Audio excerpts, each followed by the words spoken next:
दोस्तों, पुराने समय में जो हमारे ऋषि मुनि भिक्षुक लोग होते थे, उन्हें अपने जीवन में कुछ प्राप्त करना रहता था तो वे लोग जंगल में एकांत में चले जाते थे और एकांत में जाकर वे लोग चुप रहने का अभ्यास करते थे, क्योंकि उन्हें पता था कि अगर हम चुप रहेंगे तो हम बड़ी सी बड़ी शक्तियों को हासिल कर लेंगे, क्योंकि चुप रहकर ही अपने भीतर की शक्तियों को जाना जा सकता है। तो दोस्तों, आज के इस वीडियो में आपको चुप रहने के फायदे के बारे में बताया जाएगा और चुप रहने के आपके शरीर में क्या क्या बदलाव होता है, इन्हीं सब बातों पर आज की वीडियो है, तो अंत तक जरूर बने रहिएगा। दोस्तों, प्राचीन समय में सोहन नाम का एक जवान लड़का था।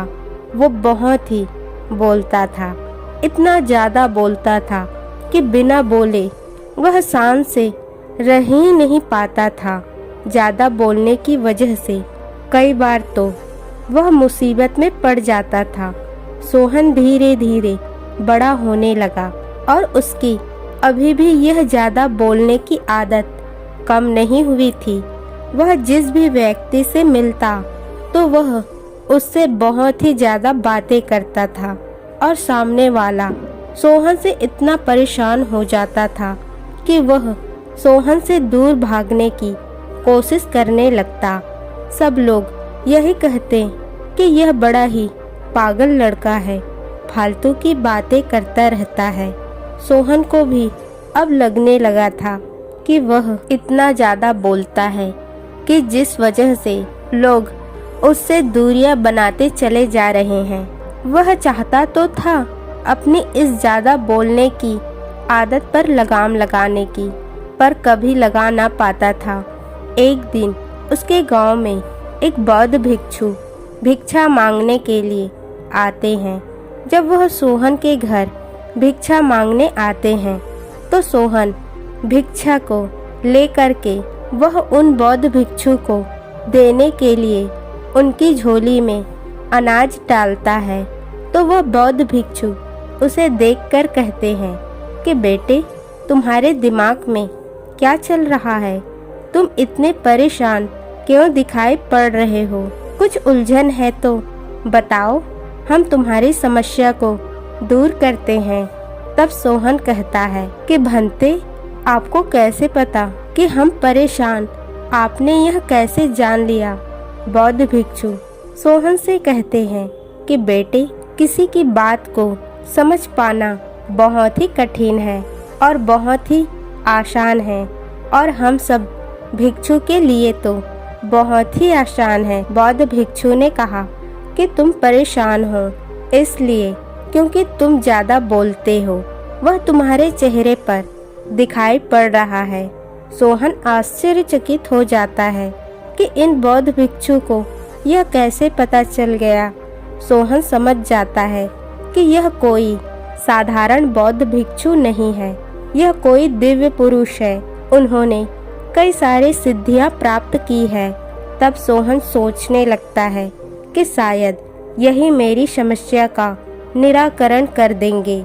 तब सोहन सारी बात उन बौद्ध भिक्षु को बताता है कि हे भंते, हम ज़्यादा बोलने की आदत से परेशान हैं। हम थोड़ी देर शांत से रह ही नहीं पाता हूँ, जिसकी वजह से हमें भारी मुसीबत का सामना करना पड़ता है। मेरे ज़्यादा बोलने की वजह से मेरे जो साथ के दोस्त हैं वह कहते हैं कि तुम ज़्यादा बोलते हो और वह सब मेरा साथ छोड़ दिए हैं। हे भंते, मैं अकेला महसूस कर रहा हूँ। कृपया करके कोई ऐसा तरीका बताइए जिससे कि मेरी ज़्यादा बोलने की आदत कम हो जाए। तब वह बौद्ध भिक्षु सोहन से कहते हैं कि सोहन, कल तो मेरा मौन व्रत है। कल मैं तुम्हें कुछ नहीं बता सकता हूँ। परसों तुम मेरी कुटिया में सुबह के समय ही आ जाना। हम तुम्हें चुप रहने का अभ्यास करवाएंगे और चुप रहने से व्यक्ति के भीतर क्या क्या बदलाव आता है यह सारी बातें हम तुम्हें बताएंगे। यह सब तुम्हें परसों ही बताएंगे। तुम सुबह ही मेरी कुटिया में आ जाना। यहाँ से ठीक 1 मील की दूरी पर मेरी कुटिया है, जो जंगल के दक्षिणी छोर पर पड़ती है। सोहन कहता है, भंते, आप मौन क्यों रहते हैं? और पूरे 1 दिन आप मौन रहते हैं, कुछ नहीं बोलते हैं? बौद्ध भिक्षु कहते हैं कि नहीं, मैं उस दिन कुछ नहीं बोलता हूँ। उस दिन मेरा मौन व्रत रहता है। बौद्ध भिक्षु कहता है कि तुम्हें और कुछ जानने के लिए परसों मेरी कुटिया में आना होगा, फिर हम तुम्हें सब कुछ बहुत ही विस्तार से बताएंगे।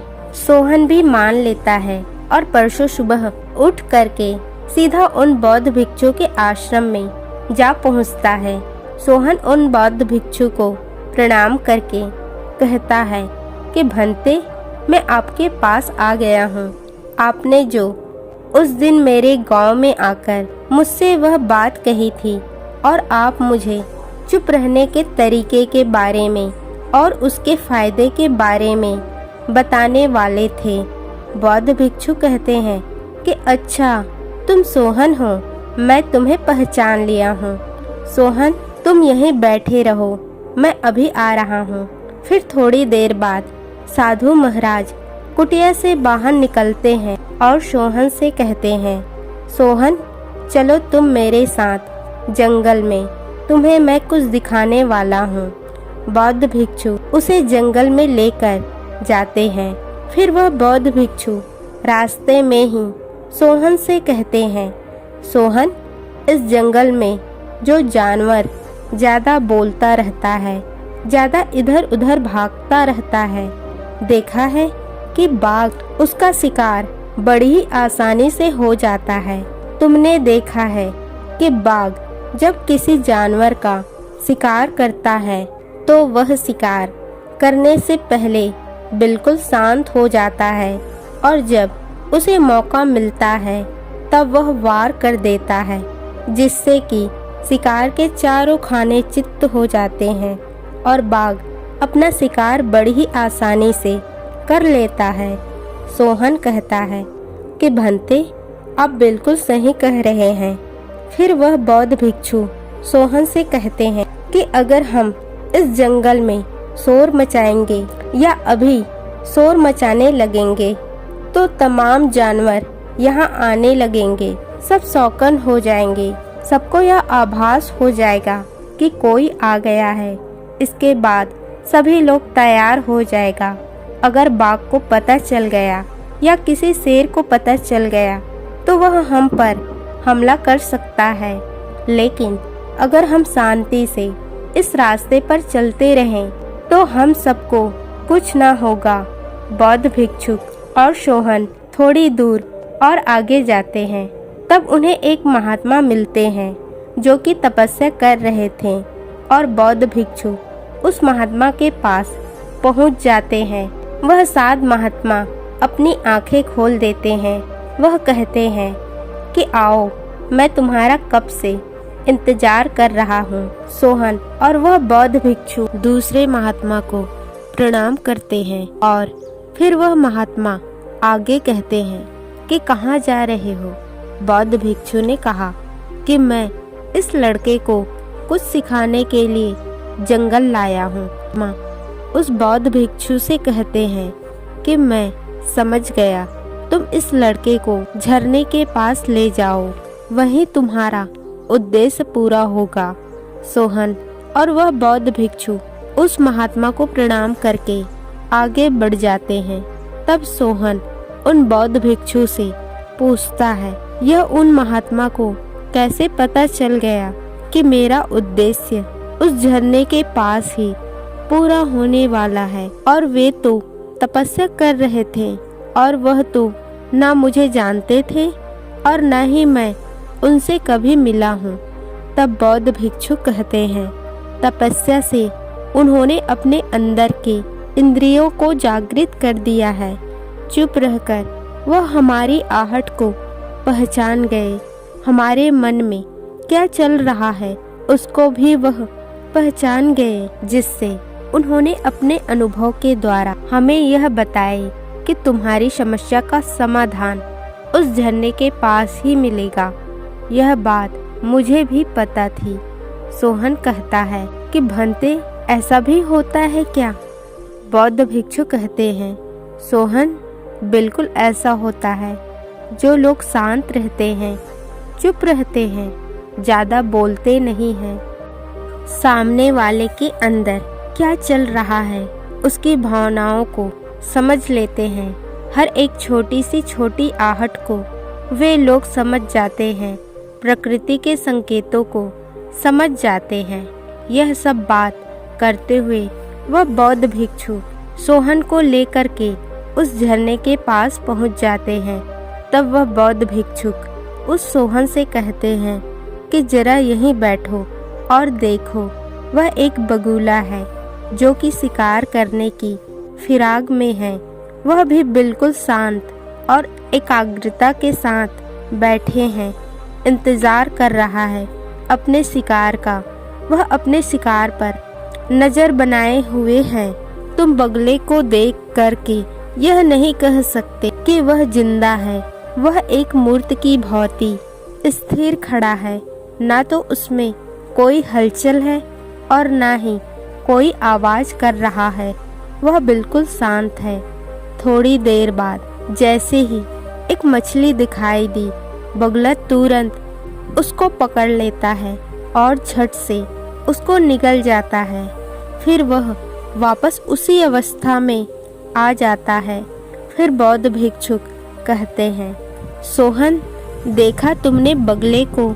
अगर तुम्हें अपने लक्ष्य की प्राप्ति करनी है, अपने अंदर की इंद्रियों को जगाना है, तो तुम्हें शांत रहना सीखना होगा, क्योंकि शांत रहने से ही अपने लक्ष्य को प्राप्त किया जा सकता है और बड़े से बड़े मुकाम को भी हासिल किया जा सकता है।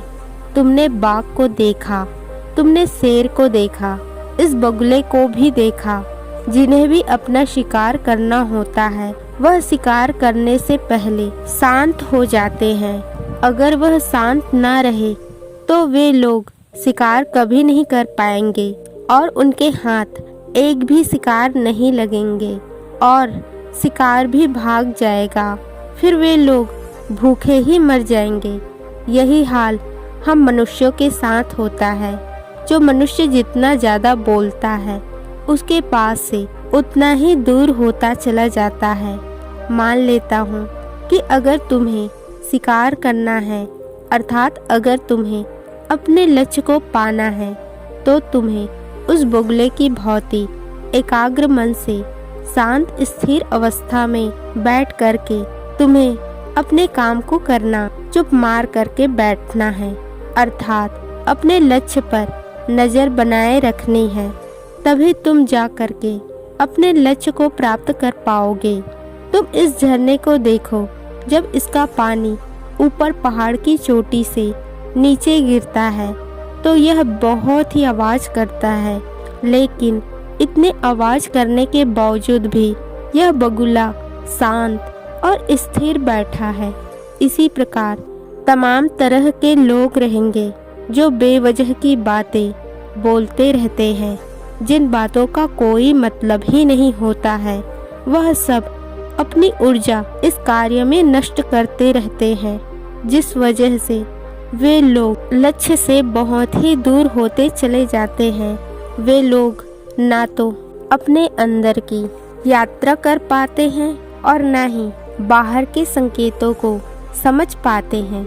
अगर तुम्हें अपने अंदर की यात्रा करनी है, को जानना है, तो तुम्हें चुप रहना होगा। मैं तुम्हें चुप रहने का 7 फायदे बता रहा हूँ, जिसे तुम ध्यान पूर्वक सुनना। बौद्ध भिक्षु कहते हैं कि चुप रहने से पहला फायदा है कि व्यक्ति को मानसिक शांति मिलती है। चुप रहना मानसिक शांति और सुकून का एहसास करने में मदद करता है। यह व्यक्ति को उसके स्वस्थ मानसिक स्थिति रहने में मदद करता है। जो व्यक्ति चुप रहते हैं, उसके मस्तिष्क के विचार इधर उधर बहुत ज़्यादा भागते नहीं हैं। उनके विचार स्थिर रहते हैं, जिस वजह से वह सब अपने अपने कार्य पर बहुत ही अच्छे ही ध्यान दे पाते हैं, क्योंकि उनका मन शांत है। उनके मस्तिष्क के विचार उनके हिसाब से चलते हैं, उनके विचार उनके वश में रहते हैं। जो व्यक्ति ज़्यादा बोलते हैं, उनके मस्तिष्क में तमाम तरह के फालतू के विचार आते रहते हैं और वह उन्हें शांति से बैठने ही नहीं देते। जब कोई इंसान शांति से बैठ ही नहीं पाएगा तो अपने कार्य पर ध्यान ही नहीं दे पाएगा, उसका मन इधर उधर भटकता रहेगा, जिस वजह से उनका मन भी लक्ष्य से भटक जाएगा और वह व्यक्ति कभी भी लक्ष्य को प्राप्त नहीं कर पाएगा। इसलिए सोहन, अगर तुम चुप रहते हो, तुम्हारा मन शांत रहेगा, तुम्हें मानसिक शांति का आभास होगा। बौद्ध भिक्षु सोहन से दूसरे फायदे के बारे में बताते हुए कहते हैं कि सोहन, चुप रहने से विचार शक्ति में सुधार आता है, क्योंकि चुप रहना व्यक्ति को अपने विचारों को सुनने और उस पर विश्लेषण करने का अवसर होता है।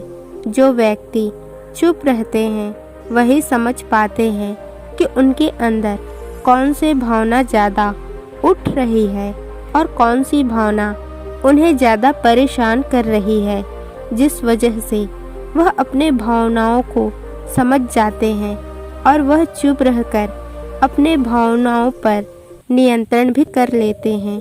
क्योंकि जिस व्यक्ति को पता चलता जाए कि यह भावना उनके लिए सही है, तो वह फिर उसी के बारे में सोचता है।